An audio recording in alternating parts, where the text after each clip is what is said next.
corrupt the girl and make her the heir to the evil witch's empire. Time passed.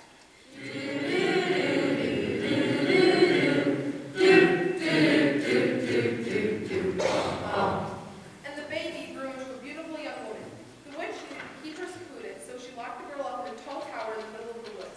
She visited the girl daily, bringing her food and treats and everything she might need. There was no door to the tower, so to get in, the witch would stand at the bottom of the tower and call up in the most pleasant voice she could. Rapunzel, Rapunzel! Let down your hair! Upon hearing this, the young lass lowered her very long hair out the tower window so her grandmother could get into the tower. When her grandmother was not with her, the girl passed the long hours in the tower by singing. She had the sweetest voice in the land. Her favorite song was Sweet Caroline. She sang it very loudly. Sweet Caroline, Bum, bum, bum. your times never seem so good. So good, so good, so good. One day, a prince was traveling from his kingdom to a neighboring kingdom. Wait! What? Actually, I'm not a prince. The script says here you are a prince. Well, I used to be a prince until I knew my brother were here in our kingdom, so I decided to become an artisan. Very well. One day, the artisan, formerly known as a prince, was traveling from his kingdom to a neighboring kingdom, looking for a bride, when he heard the beautiful voice floating through the air. Sweet Caroline, Bum, bum, bum. your times never seem so good. So good, so good, so good. His heart stopped. He had to beat on his own chest to restart his heart. Harder. Still not beating. I got this. Clear! Ah! After his heart was restarted, he followed the voice through the woods, right to the base of the tower. He could find no way in, but spots were made in traps in the tower. How's it going up there? It's all right. I got Wi-Fi up here, but it gets very lonely. Why don't you come down? My grandmother's forbade me. I'm not allowed to leave until I'm 18 years of age. She hold you prisoner? I've never thought of it like that before. He decided to rescue her. I will rescue you. She warned him not to. I'm warning you not to. My grandmother would be furious, and she might curse you. But he wouldn't listen. I won't listen. He hid near the tower and saw the witch's boat. He heard her yell. Rapunzel, Rapunzel! Let down your hair! To his amazement, a huge rope of hair was lowered from the tower, and the witch used it to scale the tower wall and climb in through the window. He remained hidden the rest of the day. Time passed.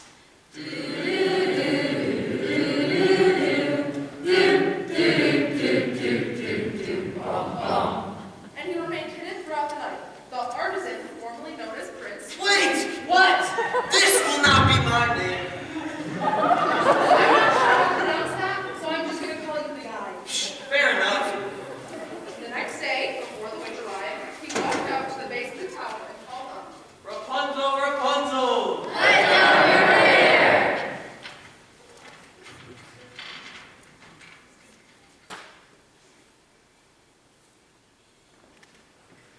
She let her hair down and he climbed up. She was amazed by his good looks and winning charm. She was a bit afraid to leave. After all, being shut in the tower was the only life she ever knew. The witch arrived while the prince was still there. She was furious. She looked at the prince and screamed, "I curse thee!" Ah! Her scream was so loud and the movement so sudden, the prince stumbled backwards and fell out the window into the thorny bushes below. The thorns stuck in his eyes, blinding him, and he wandered aimlessly into the wood. Rapunzel was upset by this turn of events. So that night, she gnawed through her own hair until one end to her bed and climbed down the way to the ground. She had no idea where to go, so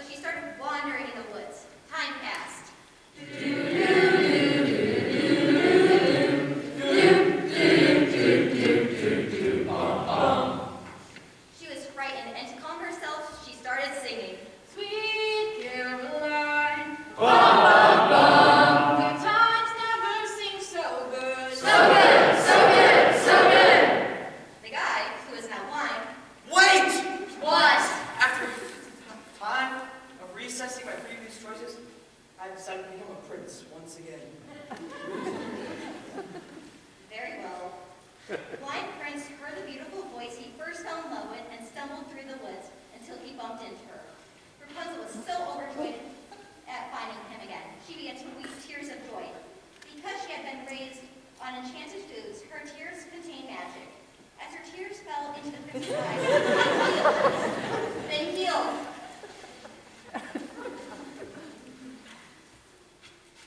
They healed. He's healed. He's healed. Okay. The baker and his wife, meanwhile, were still heartbroken over losing their daughter all those years ago.